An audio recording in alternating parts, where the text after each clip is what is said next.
This is SEN Speedway Nation.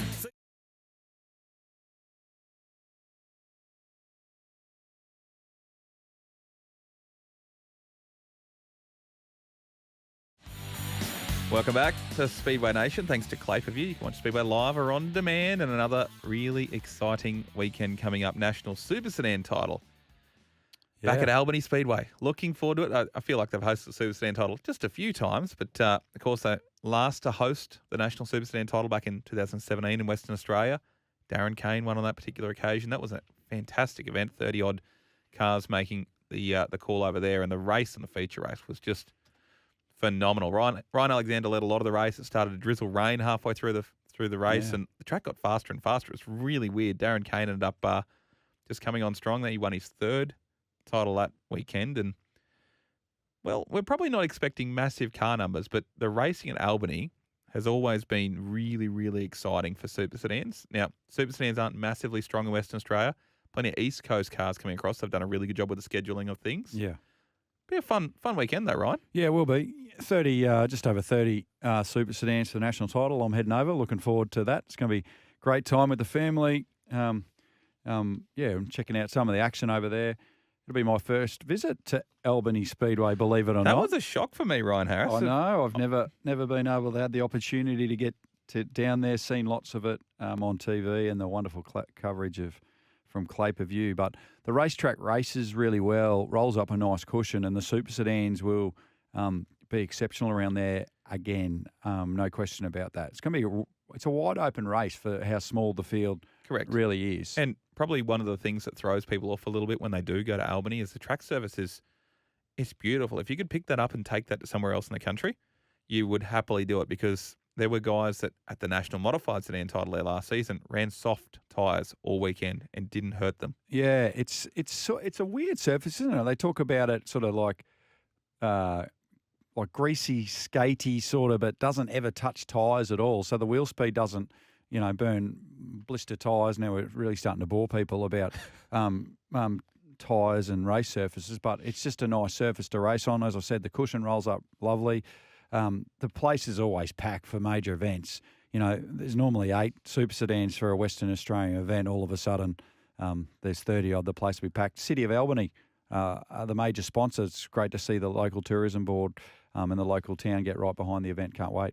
Yeah, of course, defending national champion Trent Wilson, he'll be making the trip across. He won that at Gympie this past season there in Queensland. That was a pretty emotional win, and rightfully so, a great story. So looking forward to seeing him go across and defend his title. But probably the major talking point, and the thing that will continue to be the major talking point until it happens, is there's 3 drivers that are locked on 4 national Super Sedan titles each. So Grenville Anderson, Darren Kane, Matt Pascoe, both the last 2 drivers still racing this current era of Super Sedan racing. Do we see one of these drivers get to 5 this national title? Very, very possible. Darren Kane has been in good touch and will suit that place. He obviously won the last one there. The racetrack, how it is, it really suits his car, and he has been very fast this season. I think I said in a previous episode, Hayden Brims would be absolutely electric around the joint. No disrespect to Matt or Brad Pascoe, who have been in unbelievable form for sure as well this season. But I can see either Darren Kane or Matt Pascoe winning their 5th title, and dare I say it, Jared Ash become the GOAT of Super Sedans. Exclamation mark. This is the talking point. So without wanting to, we're taking nothing away from anything these 3 drivers have achieved. Grenville Anderson, over 17 years, he won his national titles. He won 3 of them in the 70s and 80s, won 1 in 93 down in Tasmania as well. Yeah. He had a state title and all that sort of run. There is no denial that he was the greatest of that era. He won over 2 different eras. The cars in the 70s were different to the cars in the 90s. He won over 2 different eras. Darren Kane did the same thing. He won over 2 different eras. He won his first in 2004 down at Murray Bridge.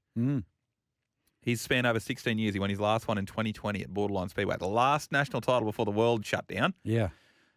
He's won over 2 different eras as well. The cars in 2000, leaf spring cars, completely different to the bar-style cars that they race these days. And then, of course, Matt Pascoe, he's won his Western Australia, he won at the Motorplex. He won 2 down in Tasmania at Latrobe.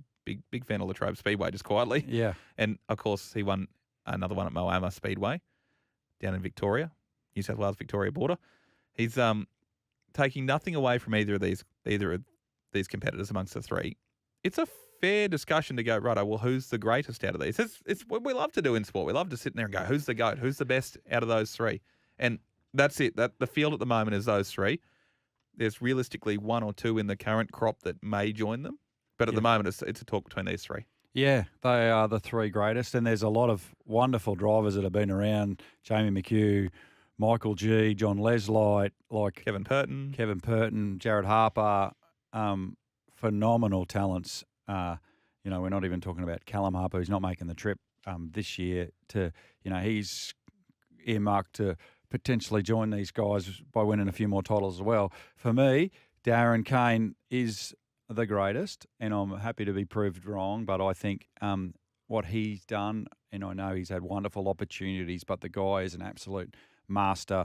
I just remember him, like he's won late model titles as well. I remember at Kingaroy, and he explained, like the track was heavy, there was 13 laps left to run in the national title, and he explained that he counted the number of tear-offs he had off because the track was so heavy to how many he could pull a lap to finish. Yeah. Seriously. It's methodical. It is. The guy is absolute.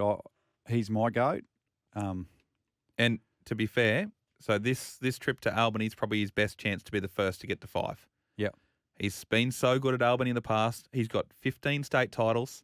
Here's some stats for you. Darren Kane, 15 state titles. Matt Pascoe, 15 state titles. These two are just level. 4 national titles each, 15 state titles each. Darren Kane, he's won 3 Grand Nationals. Matt Pascoe's won 5 Grand Nationals and 3 Grand Prix down in Tasmania. So he's won a lot of racing down in Tasmania, which is interesting because Darren Kane, originally from Tasmania, he's still, a lot of people still count him as a Tassie boy. It's interesting that Matt Pascoe's got the ascendancy down there. So we talk about, well, it's so hard to just balance that out and you don't want to upset the apple cart. Matt Pascoe's done a lot of this in his own built car. So whether anyone wants to say anything one way or the other about the opportunities he's also had and people also being involved in funding his rides and all that sort of stuff, he's done a lot of this in his own car, and it's a very short window that Matt's been in. He's a little bit younger than Darren. He's got potentially a fair bit of racing left. There's a lot of opportunity for him to win 1, 2, 3 more maybe. That's an option, but like you said, if you wanted to maybe look at overall, Darren Kane has 2 national late model championships in that as well. That's 6 national titles in the 2 elite categories in the country. That's very impressive, Ryan. Oh, it is. It is very much so. I remember what Darren said when he won the title of 2009 in Lismore, and he said, I don't think I realised how big of achievement it was to win the first one until it took me so long to win the second one. Yeah. And then, Grenville, Kane, Pascoe, everything they've done, phenomenal in the sport.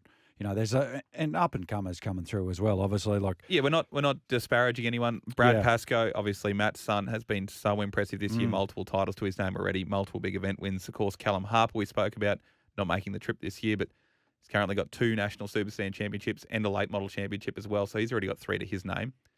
It's an interesting debate. Will upset some people, but you look at back in the era. They weren't racing the same quality of cars. Without any disparaging comments towards Grenville Anderson, he did a wonderful job of promoting the sport. He will forever be that forefather that built Super Sedan racing. They weren't racing the same quality of cars. There was 5 good cars that showed up to a race meeting. Now there's 20 good cars. They've all got the same gear. Yeah, all the same equipment. That's exactly right. So, it's just, who knows? Who knows what we'll see this weekend? Will Darren Kane or Matt Pascoe win their 5th? It's exciting. It's goosebump stuff. It's like hair stand up on the back of your neck. I remember being trackside when Darren Kane won his 4th, and the call for that, it was exciting. Then, of course, 2 years later down at Latrobe, the 50th running of the National Super Sedan title, Matt Pascoe won his 4th and equalled that to become the 3rd driver to get 4. It's crazy. The day that it happens, this is get around it. If you're anywhere in WA, get down there. Support your locals. The Higgs will be hard to beat down there as well, just quietly. Just quietly. The Higgs will be very hard to beat down there. They're very, very impressive down there. If you're anywhere in WA, get there or tune into Clayview because it could be the history-making weekend this weekend. I think the script is written ready for a big fairy tale finish, mate.